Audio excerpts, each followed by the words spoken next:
Assalamualaikum warahmatullahi wabarakatuh. Alhamdulillahirabbil alamin wa bihi nasta'in wa ala umuri dunya waddin. Shalatu wassalamu ala asyrofil anbiya'i wal mursalin wa ala alihi wa sahbihi ajma'in. Subhanaka la ilma lana illa ma 'allamtana innaka antal alimul hakim. La ilaha illallah wahdahu la syarika lahul mulku wa lahul hamdu yuhyi wa yumiit wa huwa ala kulli syai'in qadir. Asyhadu an la ilaha illallah wa asyhadu anna Muhammadar Rasulullah. Allahumma shalli ala sayyidina Muhammad wa ala ali sayyidina Muhammad. Rabbi shrah li sadri wa yassir li amri wa hlul 'uqdatam min lisani yafqahu qawli. Amma ba'du. Ibu jamaah yang dirahmati oleh Allah Subhanahu wa taala, marilah sebelum kita mulai pengajian di sesi Maudah Hasanah ini bersama-sama kita panjatkan rasa syukur kita, rasa terima kasih kita, matur nuwun kita kepada Allah Subhanahu wa taala atas limpahan karunia-Nya, kasih sayangnya yang diberikan oleh Allah sehingga di kesempatan sore hari ini kita bisa ketemu, bisa berjumpa dalam keadaan sehat walafiat. Sehat semuanya ibu-ibu, sehat? Alhamdulillah. Mari kita baca hamdalah. Alhamdulillahirabbil alamin. Yang kedua, salawat dan salam dapat kita sanjungkan, kita haturkan, kita sampaikan kepada manusia paling mulia, uswah hasanah kita, contoh model kita, Nabi kita Muhammad sallallahu alaihi wasallam. Semoga kita bisa mengikuti ajarannya, mengikuti sunnah-sunnahnya sehingga yang kiamat kita mendapatkan syafaatnya. Amin. Baik, ibu-ibu yang dirahmati Allah Subhanahu wa taala, alhamdulillah kita bisa ketemu kembali. Tema yang ingin saya sampaikan di kesempatan sore hari ini tentang Islamic mindfulness for happiness. Jadi ujung-ujungnya bagaimana kita belajar menata pikiran kita, menata hati kita untuk mendapatkan kebahagiaan yang hakiki, kebahagiaan yang sesungguhnya. Karena sebagian orang itu kebahagiaannya ada lewat yang dilihat. Untuk bahagia, untuk senang dengan melihat sesuatu yang indah. Maka tidak sedikit ada acara namanya healing. Jalan-jalan Sabtu Minggu, jalan-jalan. Habis pulang saat jalan-jalan, lihat pegunungan, lihat pantai, Masya Allah, Subhanallah. Tekan rumah, stres. Ada juga yang kebahagiaannya dicari lewat pendengaran. Ya, mungkin di sini nggak ada ya, nonton konser, nonton YouTube, dengerin lagu, ya kan, cingkrak-cingkrak, wow, seneng ketawa-ketawa, ya. Bahkan orang di Rewangi nonton dangdut, macam-macam, joget-joget, tekan rumah, ngeluh mana. Nah, yang tidak banyak, yang ini yang sering terjadi, ya. Bahkan yang paling parah, banyak orang bekerja keras cari duit sampai stres. Untuk duit untuk digunakan menghilangkan stres. Boleh duit, susah payah, ya kan? Rekoso untuk duit digunakan untuk menghilangkan stres. Jadi muter terus Bapak Ibu, ya. Sehingga Senin Senin pagi, Minggu malam segera mengenai.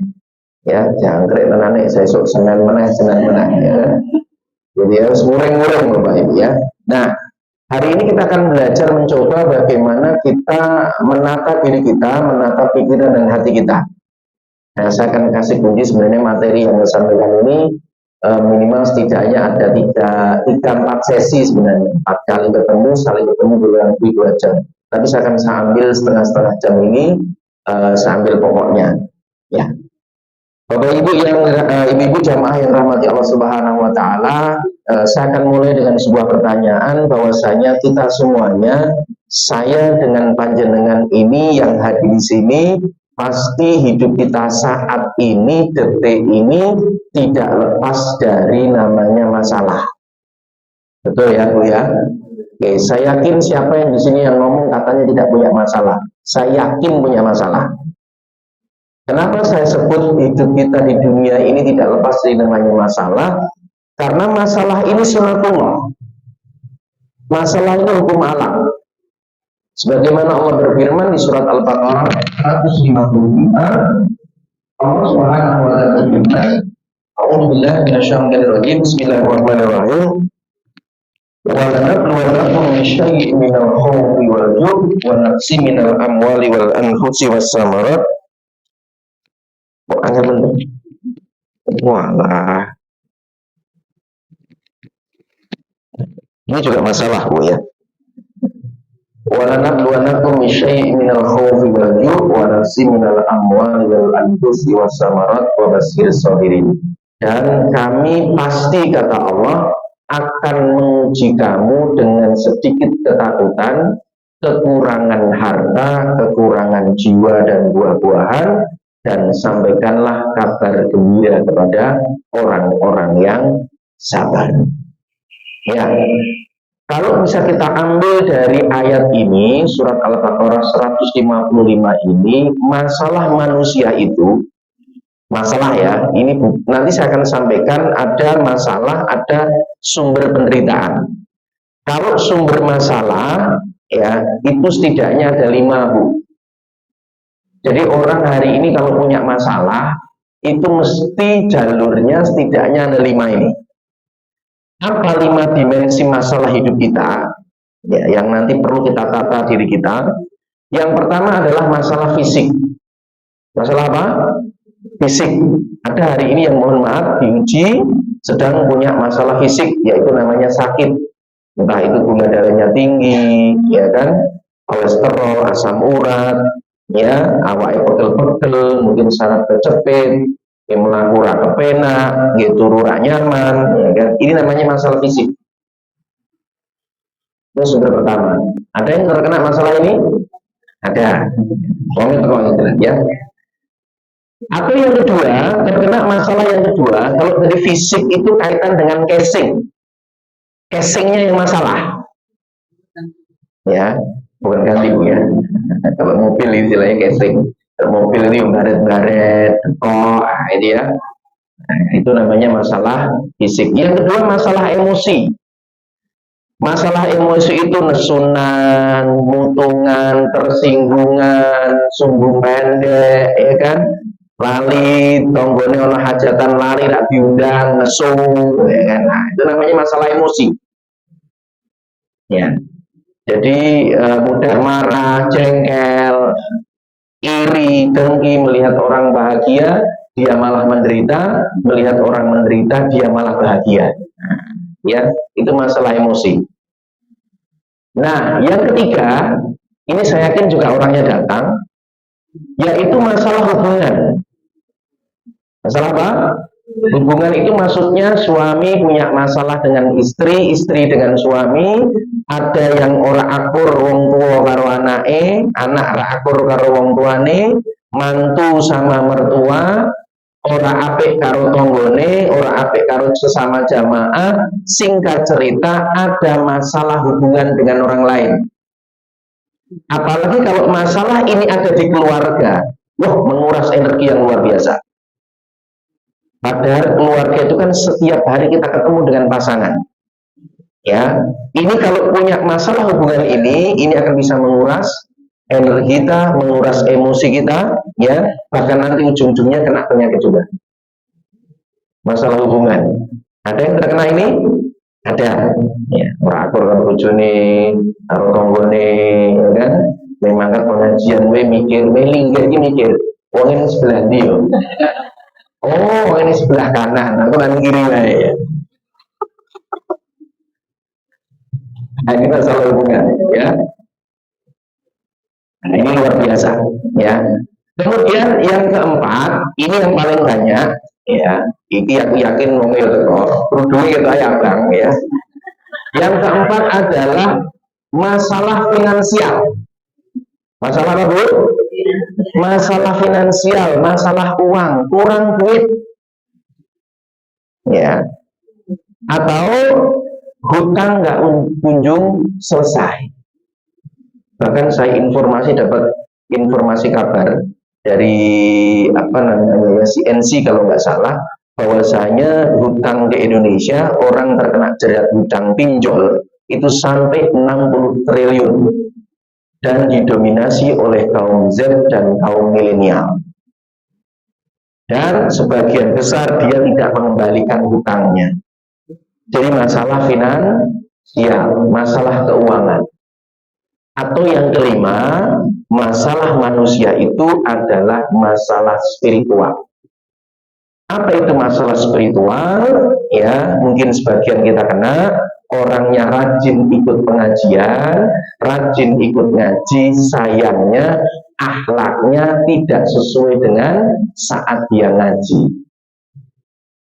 Ya, rajin sholat tetapi akhlaknya tidak menunjukkan kalau dia ini orang-orang yang rajin sholat. Artinya kesalehan ritual tidak berbanding lurus dengan kesolehan akhlak atau perilaku. Ini masalah spiritual. Salah satunya sholat tapi mikir kemana-mana. Sholat malah ngonsep, ya kan? Nah, ini masalah spiritual. Nah, 5 masalah ini manusia. 1, kalau enggak masalah fisik. Yang kedua, masalah emosi. Yang ketiga, masalah hubungan. Yang keempat adalah masalah finansial. Yang kelima adalah masalah spiritual. Pertanyaan saya, ibu-ibu, kira-kira jenengan terkena di mana? Apa? Astagfirullahaladzim. Loh, tapi ini satu bisa kemana-mana loh. Ya, orang terkena masalah finansial, maka punya masalah dengan hubungan, dengan suami, dengan istri, punya oleh masalah emosi, ya, terus sampai nanti masalah fisik. Itu masalah manusia. Pertanyaan saya, apakah orang yang terkena masalah fisik ini pasti orangnya menderita? Halo? Kalau jawabnya subhanallah, ya. Halo? Subhanallah. Kalau saya bilang hai, jawabnya alhamdulillah. Hai. Kalau orang terkena masalah fisik, masalah emosi, masalah hubungan, masalah finansial dan masalah spiritual, apakah orang ini pasti menderita? Pasti menderita? Absen. Siapa yang punya pendapat? Enggak apa-apa, salah, masalah. Yang punya pendapat terkena masalah ini orangnya pasti menderita. Angkat tangan. Ya, 1, 2, 3. Yang punya pendapat terkena masalah ini tapi dirinya tidak menderita. Angkat tangan. Ya, itu seliannya jawabannya apa nih?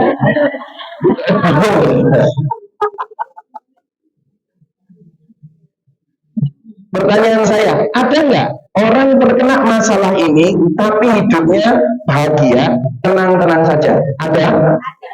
Ada? Nek jenengan ngomong ada, sopo? Kita itu sering nekat oleh sopo?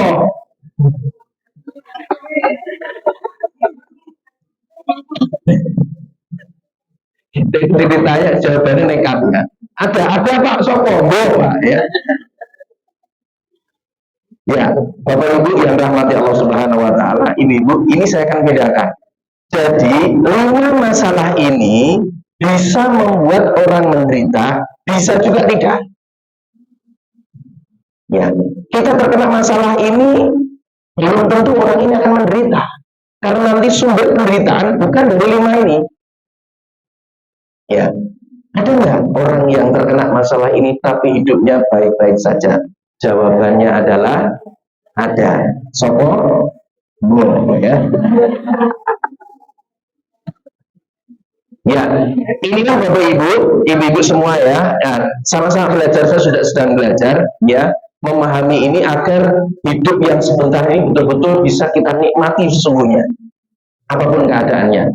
Nah, ada yang terkena masalah ini, 5-5-nya terkena, tapi hidupnya baik-baik saja. Saya kasih contoh yang paling ekstrim adalah Nabiullah Ayub alaihissalam. Nabi Ayub itu setidaknya terkena 5-5-nya kena. Nabi Ayub itu dikenal sebagai nabi yang pandai bersyukur kepada Allah Subhanahu wa taala, sampai Allah Subhanahu wa taala itu menyanjung Nabiullah Ayub yang dengan rasa syukurnya yang luar biasa. Sayangnya Nabi Ayub itu diireni, didengkeni dengan namanya setan. Iblis, setan itu nggak seneng kalau Nabi Ayub itu banyak bersyukur. Dia komplain kepada Allah, ya Allah, wajarlah Nabi Ayub itu orangnya mudah bersyukur kepadamu. Loh kenapa? Ya wajar lah. Dia itu kaya, namanya Nabi Ayub itu kaya. Duitnya banyak, ya. Dia di masyarakat dia dikenal, dia bermanfaat, ya. Dia bisa ngurusi masyarakat dengan baik, menjadi pemimpin yang terbaik. Dia punya istri yang soleha, dia punya anak yang soleh-soleha, awake sehat, kabeh baik-baik saja. Wajar ya Allah kalau dia itu pandai bersyukur. Allah membela, nah yang satu ini beda, rangan delaku. Ya, benar. Wes kalau boleh ya Allah, aku mau mengujinya. Boleh, silakan. Maka diuji yang pertama adalah diuji kaitan dengan harta. Dalam waktu sekejap harta bendanya, hartanya Nabi Ayub alaihissalam itu habis semuanya. Dia punya peternakan mati kabeh. Singkat cerita jatuh bangkrut, jadi orang miskin, terkena masalah finansial. Orang itu kata teman saya, orang yang pernah kaya jadi miskin itu katanya menderitanya luar biasa. Tapi kalau orang itu miskin terus miskin, nah itu apa boleh?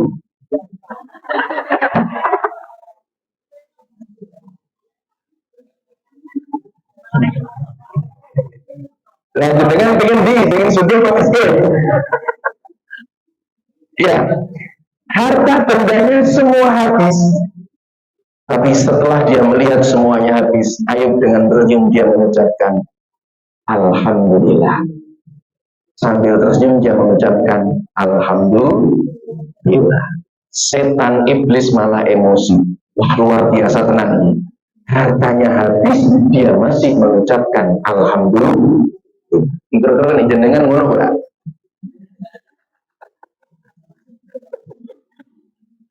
Ini jawabannya belum pernah suka Pak. Saya cerita lagi ya. Kemudian yang kedua adalah apa? Diuji dengan apa? Kaitan dengan hubungan. Ya. Salah satunya adalah apa? Anak Nabi Ayub ini masih kabeh. Di rumah kebakaran, kebruan kebakaran, mati kabeh. Setelah dikuburkan, Nabi Ayub pun sambil mengucapkan Alhamdulillah. Luar biasa. Masih alhamdulillah ditinggalkan oleh anaknya, ditinggalkan oleh putra putrinya habis meninggal semua, ya karena terkena musibah kebakaran TNT gimau. Kemudian yang berikutnya iblis semakin emosi, maka diuji dengan namanya sakit, Bapak Ibu. Diuji dengan sakit, tubuhnya melepuh, borokan, bosok, ambune ra enak, sindate pirang-pirang. Ambune ra karu-karuan. Dan saat itu istrinya minta cerai karena nggak kuat, sudah nggak punya harta, nggak punya apa-apa, lorong nih. Kemudian ada yang mengatakan 8 tahun, ada yang mengatakan 16 tahun. Tapi Ayub tetap mengucapkan Alhamdulillah. Dia diusir dari kampungnya karena kampungnya merasa khawatir penyakit Nabi Ayub itu menular kemana-mana. Sehingga dia diasingkan, dia diusir dari masyarakat. Dia pun tetap mengucapkan Alhamdulillah. Sampai malaikatnya gergetan, wahai Ayub, angkat kedua tanganmu, minta kepada Allah, maka insya Allah ya doamu akan dikabulkan oleh Allah. Ini masalah yang kedua. Ini jabitannya kenceng ya. Ya, bismillah. Ya, sampai malaikat turun menawarkan, wahai Ayub, Allah itu siap untuk mengembalikan 2 kali lipat apa yang kamu minta. Ribuan malaikat sudah menyiapkan untuk mengaminkan doamu. Angkat kedua tanganmu. Bagaimana jawabannya? Loh, aku berdoa untuk apa malaikat? Aku kan gak ada masalah. Loh, hartamu kan gak ada. Semua kan kamu dalam keadaan sakit. Iya, bagiku itu gak masalah. Yang banyak berdoa itu orang yang banyak masalah. Aku tidak ada masalah kok. Aku baik-baik saja. Yang membuat aku masalah cuma satu. Aku akan berdoa, yaitu ketika aku ditinggalkan oleh Allah, aku dicuekin oleh Allah. Itulah yang membuat aku masalah. Justru dengan seperti ini, aku merasa aku tambah dekat dengan Allah Subhanahu. Kira-kira jangan disorang lagi. Ya iloro itu sidik gitu ya. Ini luar biasa. Sampai akhirnya karena terpaksa Nabi Ayub ini berdoa, bahkan diabadikan oleh Allah, yaitu di surat Al-Anbiya ayat 83 kalau nggak salah. Ya betul ya. Rabbi anni masaniyad durru wa anta arhamur rahimin. Ya Allah ya Tuhanku, sesungguhnya aku telah ditimpa penyakit dan Engkau adalah Tuhan yang maha penyayang di antara semua yang penyayang. Kemudian lagi Pak Bu. Ya Allah ya Tuhanku, sesungguhnya aku sedang ditimpa penyakit dan Engkau adalah Tuhan yang maha penyayang di antara semua yang penyayang.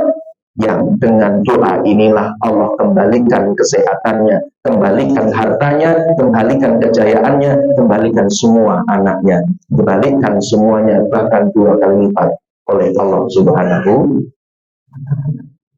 Jadi 5 masalah ini bisa membuat kita menderita, bisa tidak. Ya, tinggal bagaimana kita punya kemampuan merespon, memandang masalah ini. Tetapi ibu-ibu yang membuat orang menderita, ini diriset, ada 5 yang membuat kita menderita.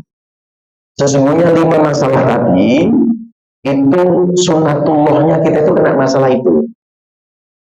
Ini orang fisik, emosi, hubungan, finansial, spiritual. Wes masalahnya. Dunia ini masalahnya menggunakan. Nah, bagaimana kita tadi orang-orang yang sabar bisa merespon keadaan, itulah orang yang luar biasa. Yang 5 sumber masalah itu ada 5. Yang pertama yang membuat kita masalah adalah apa? 1, kita menyesali masa lalu. Orang yang terlalu menyesali masa lalu, orang ini akan menderita. Menyesal. Coba aku nikah karo Yanto ya. Salah pilih aku ya Allah. Malah keliru milih Mulyono, aku malah benar ya. Coba nikah karo Henry, itu menyesal. Belum tapi berlebihan. Maka masa lalu itu dikenang boleh, disesali jangan. Wis kadung kok. Mangkat ngaji nggo sendal anyar. Balik ngaji sendali ilang. Coba mau nggawa sendal jepit ya. Regane 10.000 ilang tak sepiro. Wah, semuanya Pak Yuto ilang meneh. Belum. Bulan balik terus ning masjid. Jangan-jangan keliru dibalik ke mana? Ora balik-balik.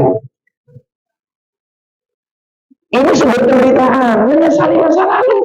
Masa lalu dikenang boleh, tapi disesali jangan. Wong wis kan? Tuh. Gitu ya. Sing nomor 2, mengkhawatirkan masa depan. Menikmati anakku piye? Bojoku piye? Menikmati anakku iso sekolah, ora iso mangan, ora terlalu jenengan pikirkan berlebihan, jenengan stres, jenengan gelisah. Mangan ragu yang turun jenengan. Ya, ini Bu. Padahal sesuatu yang kita khawatirkan, ya, di dalam dunia psikologi yang saya pelajari, 90% yang kita khawatirkan itu tidak terjadi. Karena memang kita manusia itu sifatnya selalu membesar-besarkan perkara. Nek seneng, nek pas rezeki ini lancar, itu gede-gede. Nanti kita bangun ini ya, rumahnya kayak gini ya, kayak gini. Itu nek pas seneng rezeki ini.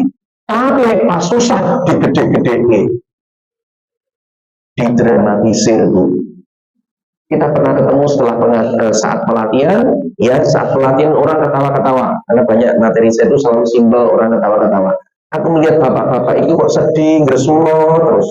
Ya saat istirahat tak kok ilu Pak jenengan nopo to Pak? Lihatnya dumuyan yuk jenengan bisa terus. Iya Pak. Aku tuh lagi galau pripun tuh Pak? Aku meh pensiun. Kapan pensiunnya? 5 tahun lagi. Ya Allah Pak. 5 tahun pensiun stres hari ini. Oh saya sebenarnya ini jauh udah mati ngerti itu. Ya, itu. Maka untuk masa depan dirancang boleh. Boleh kita rancang, tapi dikhawatirkan jangan. Karena kalau kita terlalu khawatir, akhirnya kita nggak bisa menikmati. Syukurnya nanti nggak ada. Gitu ya. Sehingga kita banyak nuntut kepada Allah. Mau khawatir. Menikmati anakku, biar bojoku, biar itu baik-baik saja kok. Nyatanya jujur Bu, kita itu hidup selama ini, kan nyatanya nggak tahu kurang pangan loh. Nggak pernah kita nggak bisa makan. Kan sejak dalam kandungan Allah itu tanggung jawab panganan. Dalam kandungan itu di dalam rahim ibu kita ini, makanan kesukaan kita satu, namanya plasenta. Itu makanan kita. Allah tanggung jawab ibu ipin yang weteng. Keluar dari rahim ibu kita, selera kita berubah. Kita sudah nggak suka plasenta. Yang kita sukai adalah makanan. Nanti saat kita meninggal dunia, yang kita sukai bukan makanan, yang kita harapkan adalah rezeki dari orang yang masih hidup. Salah satunya adalah doa dari orang-orang yang soleh, anak yang soleh, ya, dan sebagainya. Mengkhawatirkan masa depan. Nomor 3 berarti paling parah. Di antara 5 paling parah nomor 3 akan dari sebuah masalah, yaitu tidak menerima saat ini. Apa Bu? Tidak menerima saat ini. Kok aku lemu ya? Kok aku tambah tua ya? Kok aku loro-loronen ya? Kok aku lemes ya? Dia nggak menerima hidupnya saat ini. Ini cuma berita tenang, coba. Masa lalu belum menderita, kecewa, mikirkan masa depan, khawatir, takut, belum saiki, kecewa. Ini coba dirapake wong ini. Maka wong ini akan isinya terus. Wis banding-banding. Jenengan ngono Bu penak, bojone jenengan kerja, sak wulan gajine 10 juta. Bojoku ki lho Pak Bu, ya Allah, tuku uyah wae ra asin ngene.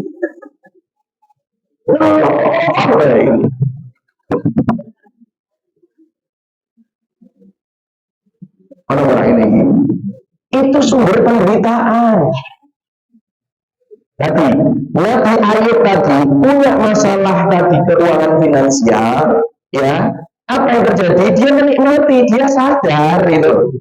Kenyataannya orang duit, kenyataannya anakku mati, kenyataannya aku dia terima.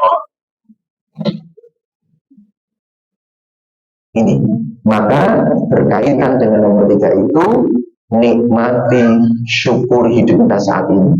Apakah hidup kita sesungguhnya adalah saat ini, Bu? Hidup kita, aset kita sesungguhnya adalah saat ini. Karena saya seorang mesti minggu depan, bulan depan, tahun depan, belum tentu kita hidup. Maka maksimalkan yang ada saat ini.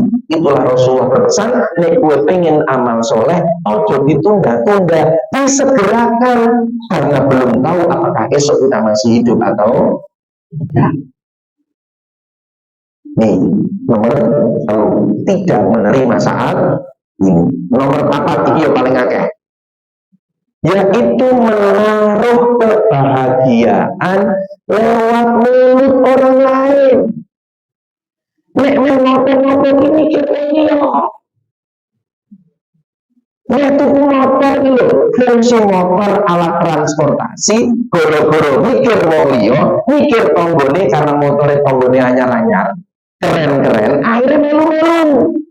Rak mampu, akhirnya tuku motor kredit. Karena nak enakan tonggone.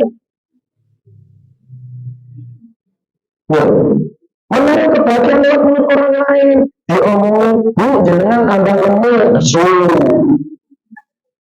Bu, saya kok jenengan kok tambah nganu ya, tambah ketok sepuh banget ya, tersinggung.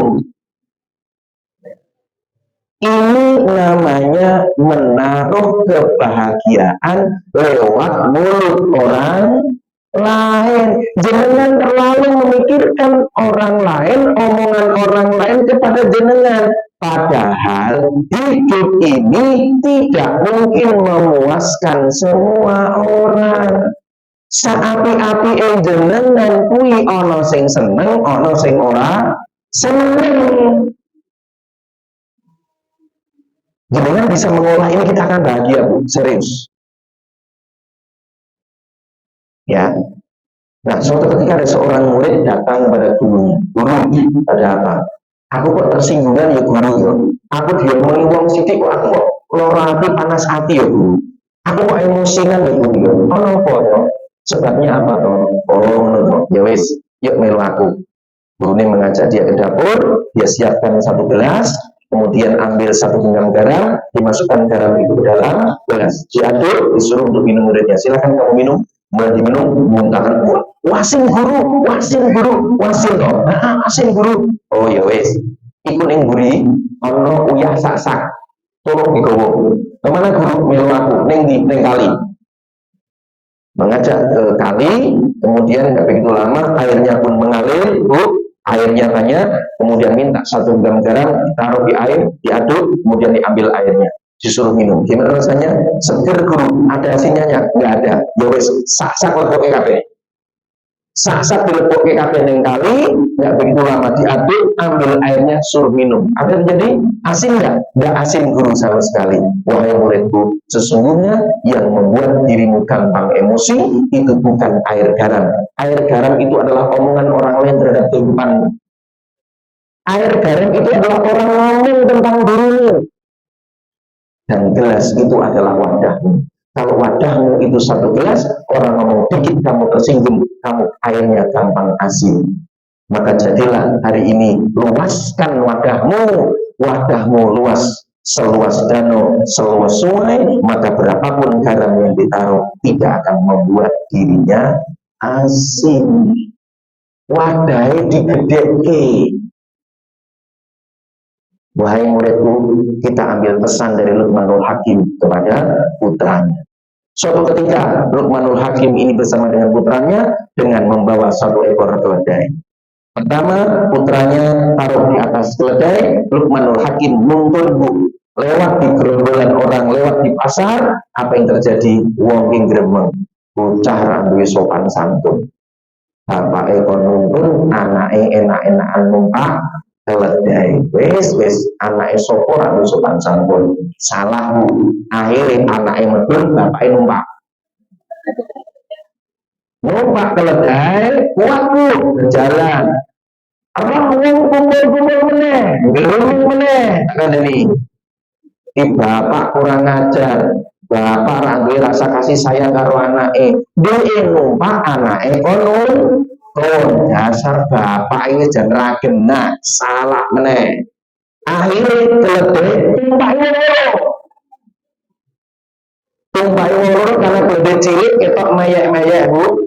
Ana wong kumpul gremeng-gremeng lewat gremeng meneh iki bapak karo anak kompak rak duwe peribehe wana keledai cilik tumpaki wong loro sampai medeng-medeng sekarang salah meneh akhirnya wong loro mendung kabeh keledai dituntun lewat wong keliru iki wong bodhomen ana tumpakan rak ditumpaki gregeten keledai dipanggul. Artinya apa yang dikatakan Luqmanul Hakim kepada anaknya, nah dalam hidup ini kalau kamu sudah tahu hidup kamu di jalan yang benar, di jalan yang lurus, petunjuk Allah dan Rasulnya, jalan saja. Gak usah terlalu banyak kamu mendengarkan omongan orang lain. Pasti ada orang yang suka dan ada orang yang tidak. Itulah kenapa kita jangan menggantungkan kebahagiaan lewat mulut orang lain. Setuju? Wong jenenge wong yo senengane yang gremeng, Bu. Baik di sosial media maupun di kenyataan. Jenengan mangkat kondangan, aku yakin mesti jenengan gremeng.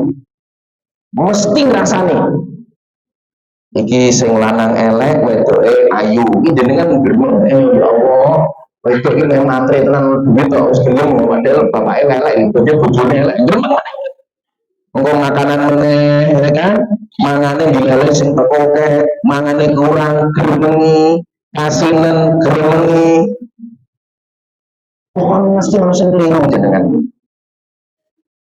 Maka kalau kita ingin bahagia, biar kita tidak menderita, jangan taruh kebahagiaan kita lewat mulut orang.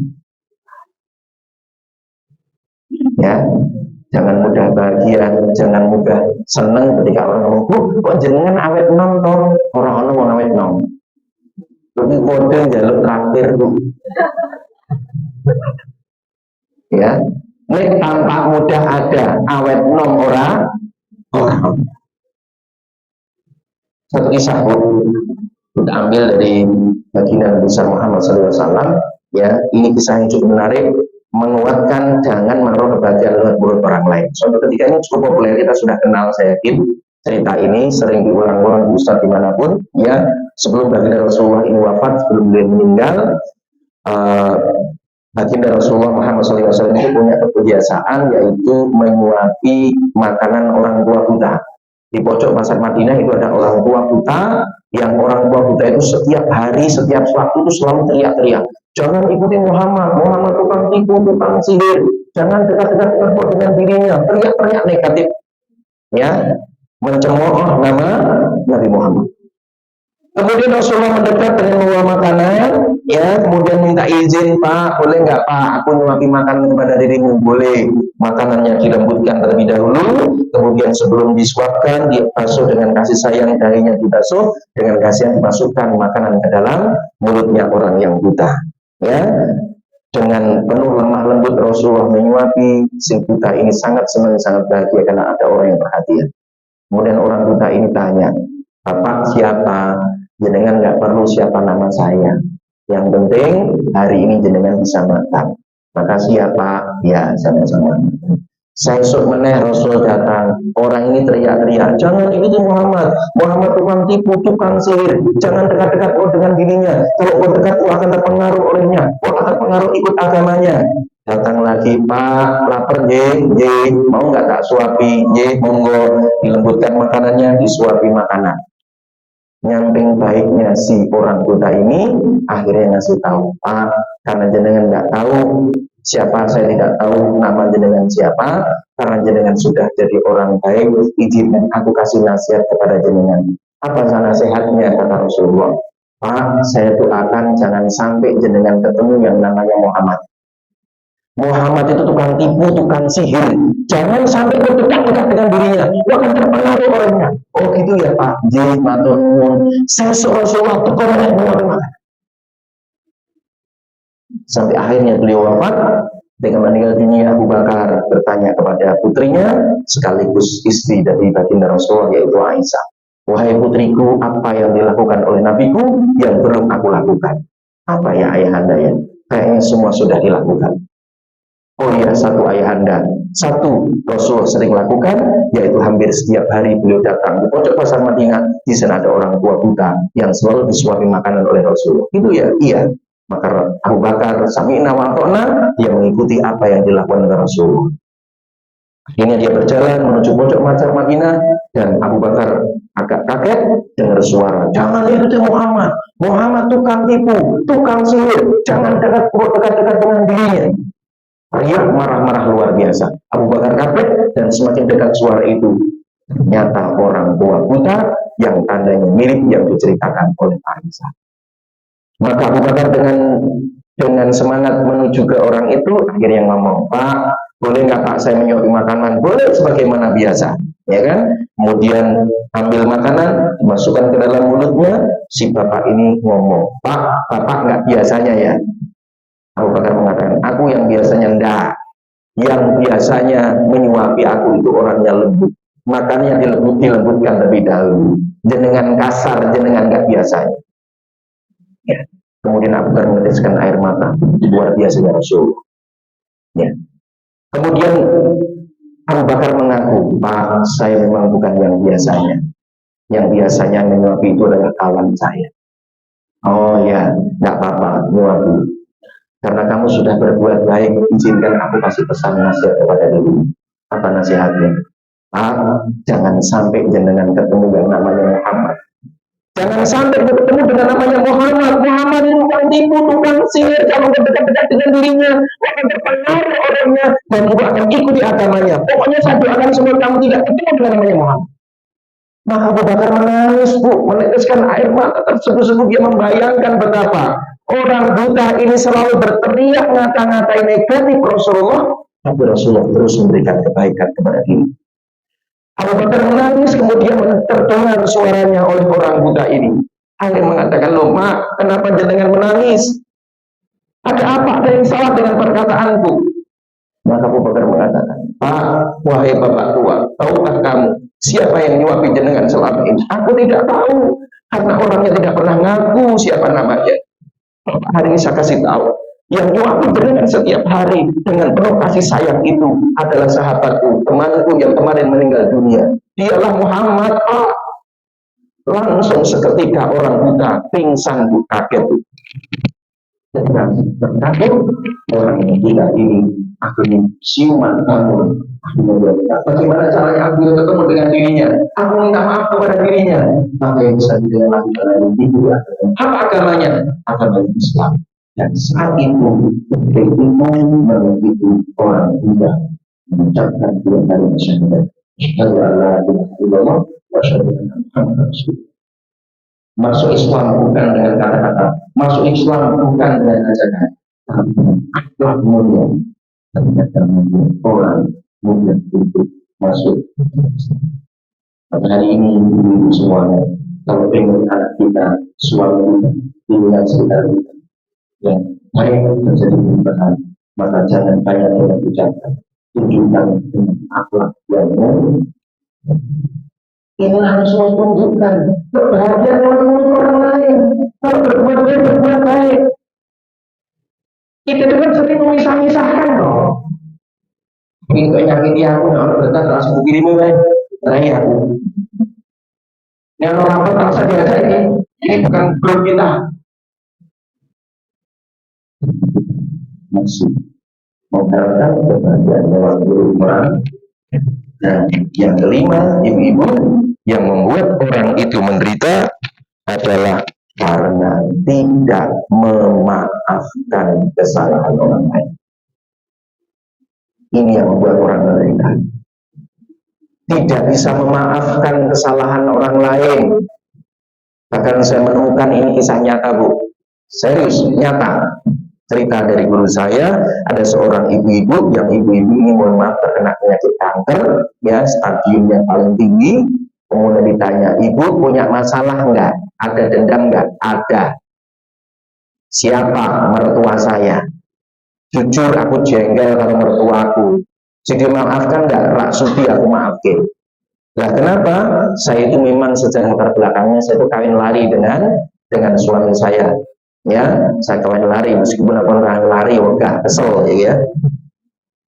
Nah terus gimana? Saya saling mencintai, ya mertua saya tidak merestui, tapi kami nekat dengan atas nama cinta. Singkat cerita, ya dengan terpaksa mertua saya akhirnya memberikan restu. Tapi saat itu saat saya di rumah sendiri, suami saya sedang kerja, mertua saya datang, ibunya suami saya datang. Saya sedang masak, dia ikut ke dapur, dia mengatakan, Mbak, tak kandani Mbak, sejak anakku nikah karo jenengan, rezeki jadi seret, jadi mampet, dasar wanita pembawa sial. Aku rak terima Pak diomongin ngono kuwi, seakan-akan salah dari diriku. Kita juga salah dengan suamiku. Aku rak terima, mlebu ning kamar nangis, dan saat itu dia mengatakan, saya tidak akan mungkin memaafkan kesalahan mertuaku. Loro hatiku. Padahal kejadiannya hanya 20 detik, tapi penderitaannya sampai 20 tahun. Dibawa terus. Bahkan dia mengatakan sampai mati pun aku tidak memaafkan menderita orang ini. Jadi sumber penderitaan 5. 1. Menyesali masa lalu. 2. Mengkhawatirkan masa depan. Tiga, tidak menerima saat ini. Keempat, menaruh kebahagiaan lewat mulut orang lain. Dan yang kelima, tidak bisa memaafkan. Itu sumber penderitaan, bukan sumber masalah. Sumber masalah dari 5 yang pertama, sumber penderitaan dari 5 yang kedua. Setuju? Yuk, tangan kanan gue diangkat. Kanan, kanan, kanan. Tangan kanan taruh di pundak teman sebelah kanannya. Ditepuk pelan-pelan, ikuti kata-kata saya. Saudaraku, sahabatku, 5 sumber masalah dalam hidup kita. Yang pertama, fisik. Yang kedua, emosi. Yang ketiga, hubungan. Yang keempat, finansial, duit. Yang kelima, spiritual. 5 sumber masalah. Tapi bisa menderita, bisa tidak, bergantung dari respon kita. Dan lihat tangan kiri, saatnya pembalasan. Ijib pelan-pelan, ikuti kata-kata saya. Alhamdulillah, terima kasih, aku sudah diingatkan. Ada 5 sumber penderitaan dalam hidup kita. Bisa salah satu, bisa kombinasi dari yang lainnya. Yang pertama, sumber penderitaan menyesali masa lalu. Kakean belum.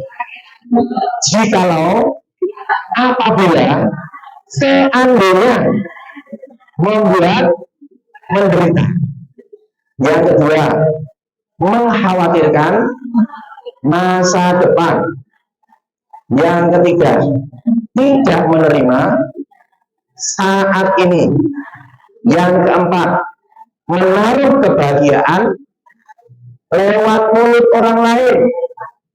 Dia akan senang, akan bahagia ketika disanjung wong liya. Nek disindir, tersinggungan. Yang kelima, tidak memaafkan kesalahan orang lain. Kalau jenengan terkena salah satu, salah 2, bahkan salah 5, siap-siap menderita seumur hidup. Siapa mengapa ya? Nah, sekarang bagaimana solusinya? Solusinya to be continue, karena sekarang sudah jam 5 pukul 10 ya. Insya Allah ini saya sampaikan dulu, insya Allah waktu kesempatan saya akan sambung Bu ya, tentang tekniknya, bagaimana caranya kita menata pikiran dan hati kita dengan teknik namanya mindfulness. Mindfulness itu bahasa Indonesianya hadir penuh, sadar dan sadar penuh. Kalau bahasa Arabnya itu namanya khusyuk. Latihan khusyuk dalam hidup kita. Khusyuk nggak harus dengan sholat ya. Di dalam kehidupan kita perlu fokus, kita perlu khusyuk. Tapi setidaknya 5-10 hal ini perlu jenengan ketahui Bu ya. Maka treatmentnya beda. Treatment yang 5 masalah itu beda dengan treatment 5 penderitaan. Kalau 5 masalah tadi itu kalau sakit ya kita berobat, berdoa ya kan.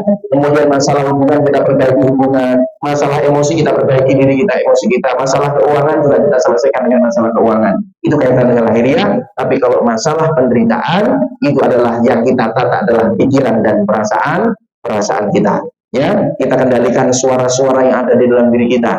Namanya inner voice, namanya bisikan. Bisikan itu ada 2, ada bisikan setan, setan talk namanya, dan juga bisikan karena diri kita. Nah, kita bisa kuasai bisikan ini, insya Allah kita bisa mendapatkan kebahagiaan yang hakiki. Insya Allah lain waktu Bu, saya akan ingat-ingat, saya akan sampaikan tentang bagaimana langkahnya. Cukup sederhana, simpel latihan, tapi dampaknya luar biasa. Ya, semoga bermanfaat. Ini biasa sampaikan kesempatan sore hari ini. Mohon maaf, saya sedang menasihati diri saya sendiri dan ibu semuanya. Kalau manfaatnya semua datangnya dari Allah, kalau kurangan dari diri saya pribadi. Mohon dimaafkan, mohon dihalalkan. Ya, kita pelan-pelan mulai belajar untuk menerima keadaan. Insya Allah diri kita akan bahagia. Ya, sendirian karena kekasih cukup sekian, terima kasih. Kami pandai karena ngayu, thank you Bapak Ibu ya. Semoga bermanfaat. Assalamualaikum warahmatullahi wabarakatuh.